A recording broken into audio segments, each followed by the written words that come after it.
What I say is common sense.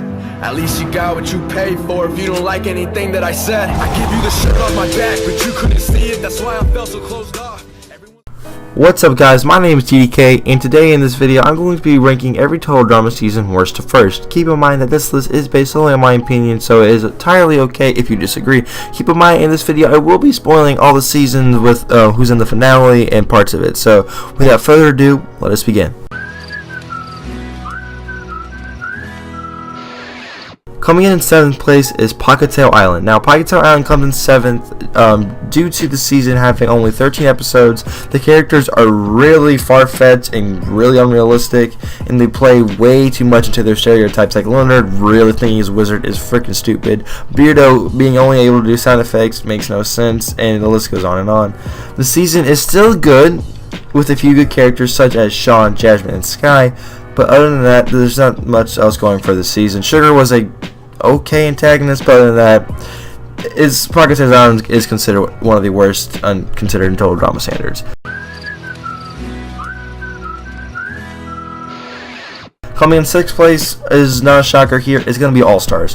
AllStars is widely regarded as one of the worst seasons along with Pockettail Island, and this list for me is no exception.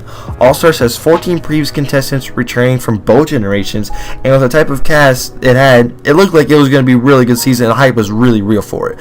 But then when it came out, the storylines that it had and all the derailments that took place during this season really made it get old quickly. Lindsay lost so much of her development that she had in action, making her vote herself off again in the very first episode, which is totally stupid.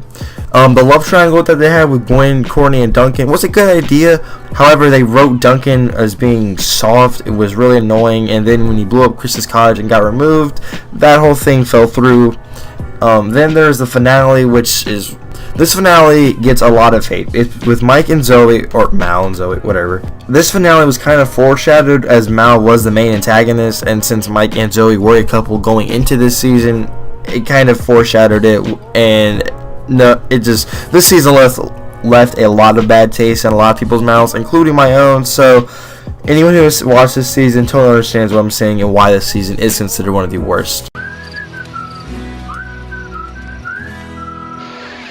Coming in 5th place, I have Total Drama Revenge of the Island. Now, I don't think that this season is bad at any standards. Out of all the 13 episode seasons, this one is definitely my favorite. This season's cast is very good. It has some great characters like Zoe, Lightning, and Scott, and Mike, and some very likable ones such as Dawn and Sam.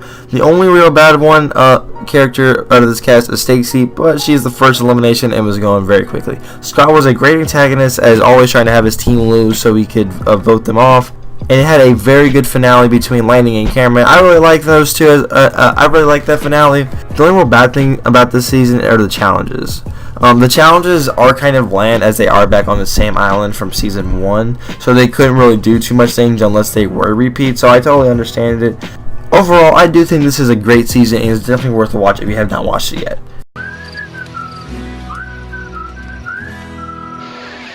Coming in 4th place, I have Total Drama Action. Now, this season has a spot because while the season is very good, it is a little bland. The season has 14 initial characters from Total Drama Island, and Courtney does return later on in the middle of the season. The show has a movie theme for all the challenges, which is a very unique idea, and the cast is very great. The season has great character development for characters like Justin, Beth, Lindsay, and Harold. And the season is very good, but while it is good, it does lack a main antagonist, switching from Justin and Courtney here or there, and doesn't really have like a main antagonist. The season does have dull moments towards the middle of the season and when the merge first hits, but other than that, this season is great. Duncan is a great finalist, and Beth was a very unexpected finalist as well. Overall, Total Drama Action is a solid sequel to follow season 1, and you should definitely watch it if you have not watched it yet. Now, before I go any further, I just want to say that the next two are very close to each other. And coming in 3rd place, I have Total Drama World Tour. Now, I know I might get some hate, but I like the other two a little bit more. This season is definitely one of the best ones. This season has 16 original returning characters along with 2 new ones, Sierra and Alejandra. The season challenges are in a different location of the world each time, allowing it to not get bland like Total Drama Action does. The elimination order wasn't really that predictable. I mean, Team Victory, yeah, you kind of tell that they're going to get picked off first after they kept losing and losing and losing, which I gotta say is kind of funny. So I kind of like that one.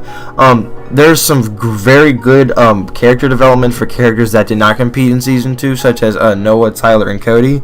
And the season has an amazing antagonist in Alejandro, who basically seduces a lot of the females and then has them booted off later in the episodes. I really like that. That's really interesting. The finale here was so good. Alejandro and Heather, they make a perfect finale, and it's a really good season. The songs throughout this season are very catchy and add another unique feature and component to this season. All these reasons I listed above is why Total Drama World Tour is loved so highly by the community and is great and it's definitely worth a watch.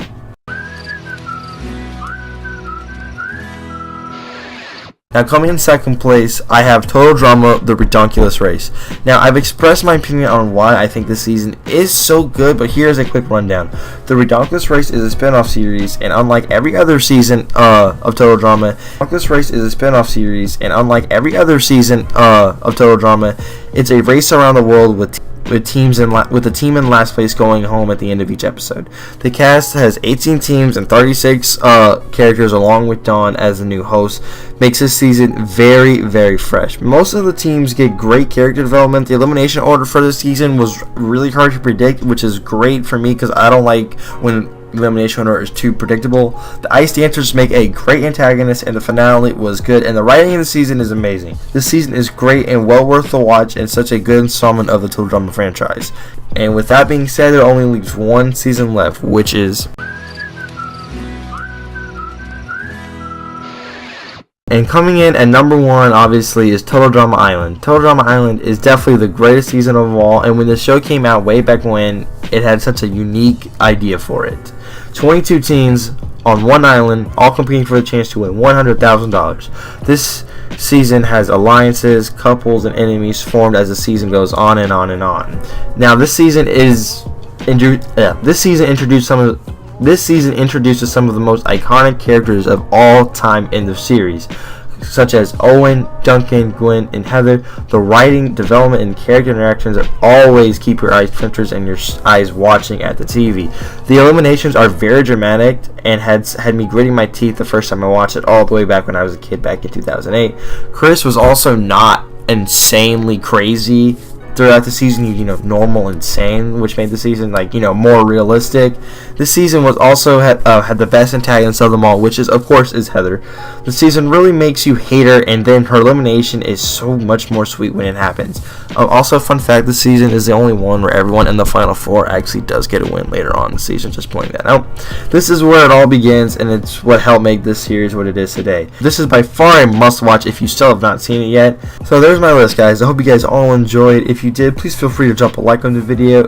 And as always, guys, I'll see you guys later. Peace out.